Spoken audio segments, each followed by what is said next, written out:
So today, we're going to a new local fish store. Technically not new, we've been there before.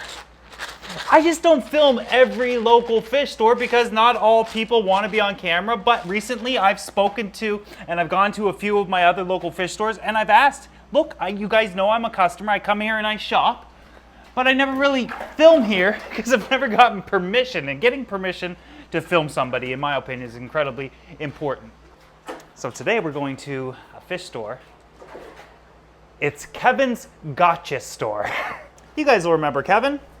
My obese stars and stripes pufferfish. This is a saltwater fish. And right now he's currently in a 180-gallon aquarium all by himself. Remember when we got Kevin, we added him to a reef aquarium.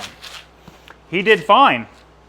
Although eventually started eating some of my zoas and stuff, but never touched the anemones. In fact, he lived with anemones for like a year. Then one day, he turned on those anemones. Ate them all. 30 of them, I think it was? Yeah. Thanks a lot, bro. So I take Kevin, and I put him in a 180-gallon tank, and I put all of his tank mates in there with him. We're talking 2 years of everybody getting along, that one day Kevin starts being a bully, which isn't fair.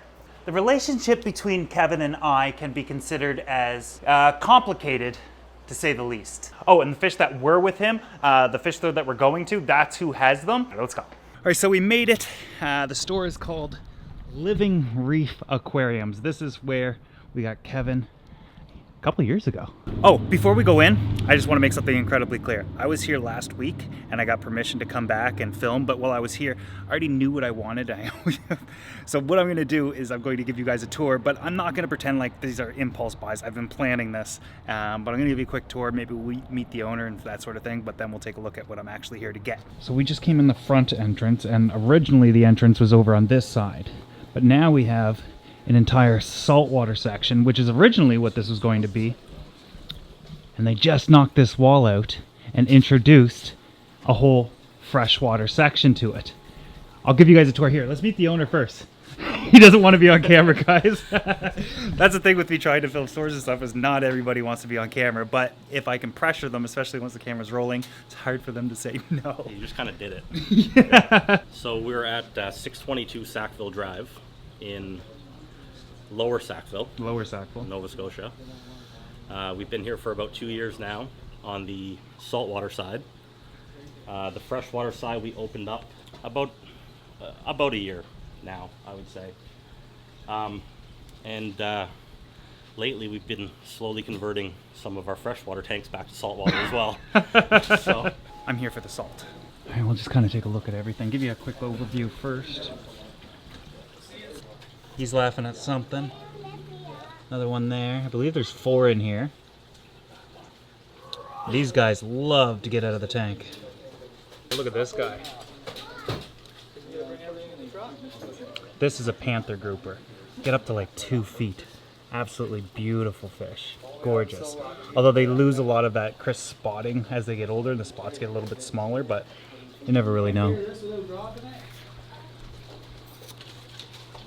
Remember when we had one? Gave it to a dentist. Check this out. Seahorses, a trio. Okay, so have you guys been able to guess what I'm here for, or what I'm going to get? So far, I've already shown you them. If you guessed the panther grouper, you're definitely right. I think that he would go fantastic with Kevin, and goes along with that black and white theme with those with that tank, as well as being a predator. Obviously, those guys get big, so we'll have to address that in probably 2 years or so. And then the other guys that we're here for are the seahorses. Now here's what I'd like to do. I'd like to get a bit of this kelp and algae and whatnot, attach it to rocks at home, and give them a place of refuge. Use this as an opportunity to learn more about them as from a hobbyist standpoint, just see where we go with it. I think it would be absolutely amazing. Maybe even get some of this stuff. Oh, this is cool. So apparently they've got a breeding pair of Bangais in here. These are Bangai cardinals. See the black-white striped ones? There's a better look. But apparently they need to have these spine urchins to lay the eggs in, or the fry to find refuge in. So hopefully they breed for them. That'd be amazing. I don't know if you could hear anything in that video. I had to use a different microphone. I was trying to be quiet. I didn't want to disturb the customers. Maybe the customers have no clue who I am or never seen somebody running around with a camera in there before, but a basic introduction. We're definitely going to be working that store into the rotation of stores we visit, and maybe we'll do all the stores in one day at some point. I do have one more store or two more stores, something like that we're going to do here in the near future. And I've been visiting them for the past couple of weeks, making sure that it's okay to film, but I've also kind of already picked out what I want from them. A lot of the things are not for sale, but everything's for sale. What did I get? I think I said it in the store, but what I actually took home versus what I said I got is not the same amount. What I said I was gonna get is not nearly as much as what I did get. Anyways, I gotta set these guys up. I gotta do some acclimation. I gotta get everything up and going. I'll see you guys in the next video. Forgive me for not putting everything in one video. I don't remember what I said at the fish store. I don't remember anything. I'm too old for this, but I'm not too old for fish.